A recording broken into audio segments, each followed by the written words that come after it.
1971 সালের কথা মনে হলেই চোখের সামনে জ্বলজ্বল করে ভেসে ওঠে মহান মুক্তিযুদ্ধের কথা, স্বাধীনতার কথা। কিন্তু 1971 সালে ভারত বাংলাদেশকে যতটুকু সাহায্য সহযোগিতা করেছেন তার থেকে বেশি তারা লুটপাট করে নিয়ে যান। পৃথিবীর ইতিহাসে যুদ্ধ চলাকালীন সময় আশেপাশের রাষ্ট্রগুলো প্রত্যক্ষ ও পরোক্ষভাবে সাহায্য ও সহযোগিতা করে থাকেন। তারপর যে বিষয়টা সবচেয়ে বেশি মনে পড়ে সেটা হচ্ছে ভারত বাংলাদেশের বন্ধু না শত্রু। আজ জানবো ভারত বাংলাদেশের বন্ধু নাকি শত্রু। চলুন জানা যাক সাধারণ জনগণ কি বলে। ভারত বাংলাদেশের যে বর্তমান প্রেক্ষাপট, আমরা জেনে আছি যে ভারত বাংলাদেশের বন্ধু। আসলে কি ভারত বাংলাদেশের বন্ধু? ভারত কি বাংলাদেশের ভালো চায়? কখনো ভালো চেয়েছে? আমার জানা মতে তো এটা কখনোই চায় নাই, আগেও চায়নি, এখনো চাচ্ছে না।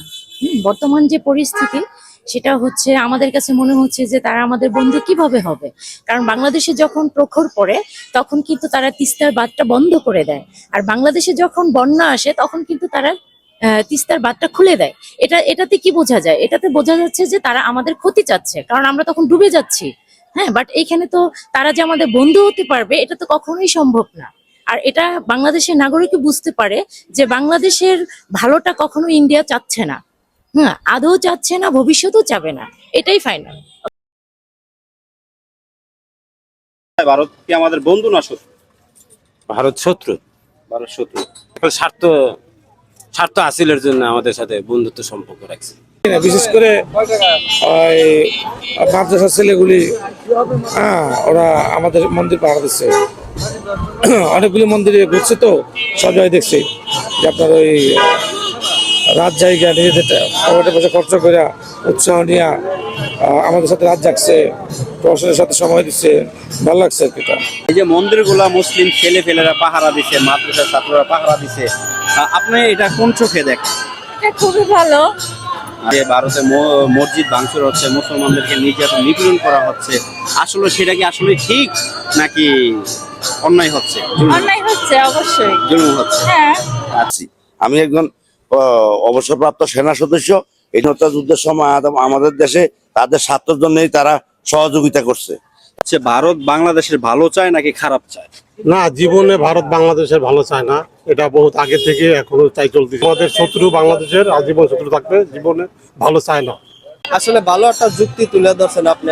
ইন্ডিয়াতে যত মসজিদ মাদ্রাসা এগুলা ভেঙে দিচ্ছে, দেখেন আপনি সাক্ষাৎকার দেখেন, এই যে হিন্দুদের যে মন্দির বলেন যাই বলেন, এদের যে কার্যক্রম এটা সুস্থভাবে চলছে। 5ই আগস্টের পরে এই আমার বাংলাদেশে আমাদের কিছু ছাত্র জনতা এই মন্দিরকে পাহারা দিছে, নিরাপত্তা দিছে, কিন্তু ইন্ডিয়ার তথাকথিত সরকার যেই অরাজকতা সৃষ্টি করছে সেই দেশে আপনার মসজিদ মাদ্রাসাগুলো ভেঙে এবং কি মুসলমানদের যেভাবে অত্যাচার নিপীড়ন করছে, আসলে এটা সহ্য করার মতো না। তিস্তা আমাদের ন্যায্য দাবি।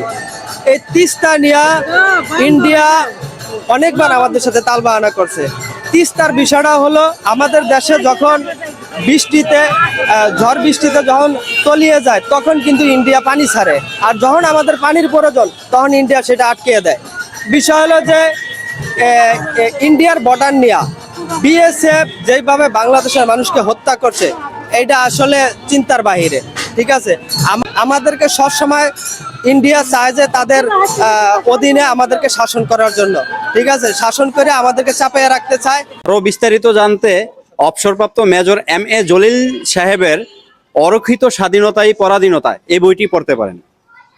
মজলুম জননেতা মাওলানা আব্দুল হামিদ খান ভাসানী বলেছিলেন, যে প্রজন্ম বুঝতে পারবে ভারত আমাদের চরম শত্রু তারাই জাতির শ্রেষ্ঠ সন্তান।